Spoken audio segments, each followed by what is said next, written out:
Hello, my name is Hannah Blackmore, and the article I will be presenting today is titled The Association Between Breastfeeding, the Stress Response, Inflammation, and Postpartum Depression During the Postpartum Period. The research problem. Is there a connection between breastfeeding, lack of sleep, and postpartum depression? Research suggests that breastfeeding may have a protective benefit against postpartum depression.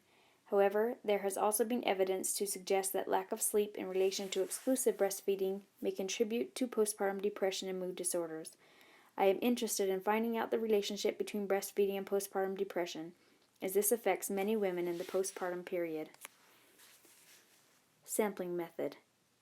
The sample size. 119 postpartum women who met the inclusion-exclusion criteria and followed up from the prenatal period to postpartum 6 months.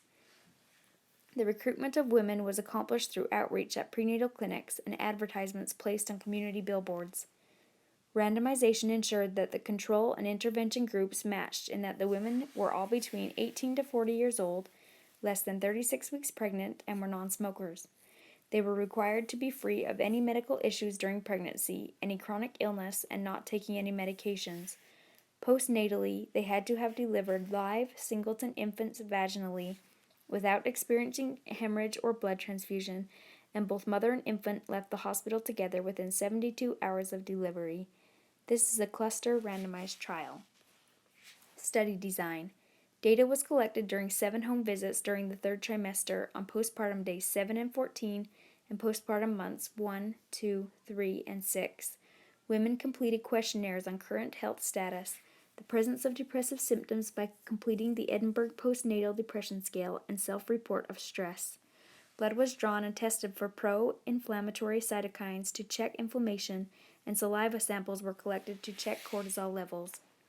Measured outcomes. Demographic data.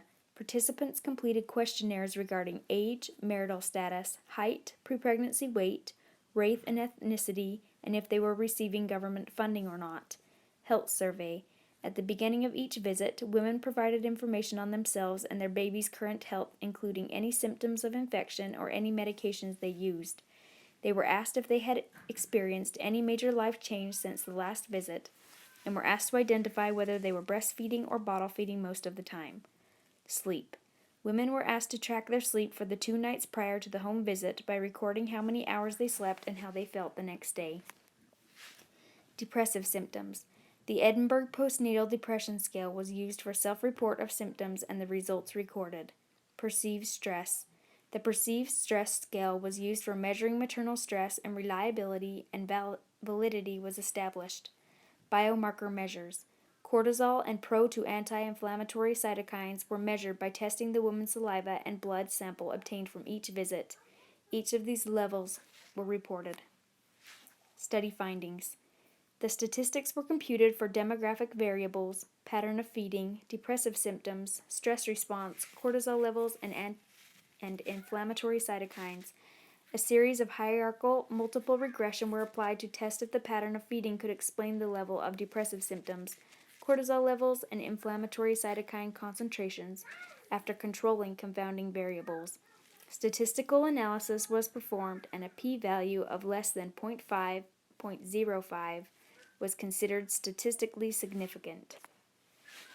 Mothers who reported predominantly breastfeeding were significantly older, married, of higher income, taking more over-the-counter medications, experiencing fewer major changes in life, and slept less than those who were predominantly bottle feeding.